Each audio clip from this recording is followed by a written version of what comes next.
Sa ibang pang balita sa police report, atensyon sa aton nga mga kabombo, sensitibong kaundan sa masunod nga balita. Temporaryo nga siraduhan ang St. William Parish Church sa Pasig City matapos ang insidente sang pagutas ng kabuhi sa isa ka lalaki sa sulod mismo sang simbahan kahapon. Sa interview ng Bombo Radio kay Reverend Father Moises Tacardon, team ministers ng St. William Parish Church, yagin pahayag nga temporaryo nga siraduhan ang simbahan agud magkapadayon lang investigasyon sa mga otoridad. Temporaryo man anay nga pagahiwato ng mga aktibidad sa simbahan sa Jubilee Hall kag magahulat sa ihatag nga advice ng Archdiocese of Haro kung anong masunod nga tikang. Matandaan nga ginuta sa isa ka 21 anyos nga lalaki nga kabuhi gamit ang armas sa sulod mismo sa simbahan.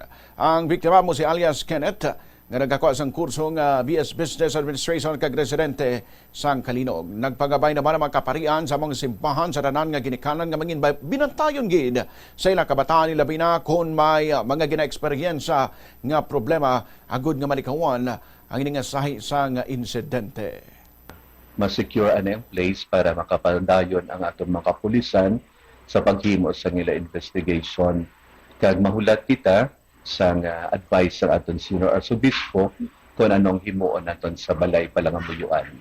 For the time being, wala pa kita sa word from the Archbishop Abino, pero tidamo pa kami nga mga misa nga palaabuton, may mga kasal, kag ang regular masses.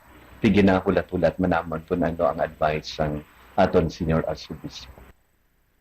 Naparingan ang kamayinsang pahayag ni Father Moises Tacardon. Ginpahayag naman ni Father Julius Cobres, team members ng St. William Parish Church nga bukas ang simbahan, kaghanda ang kaparian nga magbulig sa mga individual nga mayara sa mga problema sa kabuhi kag gustong magpabutsagman o kung magpautwas sa ila hibubunot o kung emosyon. Consider generally sa mga pamatanon, ilabi na gid sa mga sitwasyon nga nabudlayan sila sa pagpangabuhi kung may mga problema sila.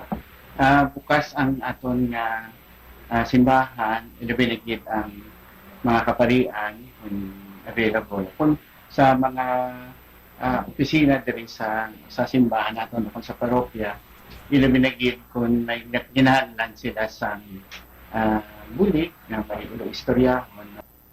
Naparingan si Father Julius Cobres.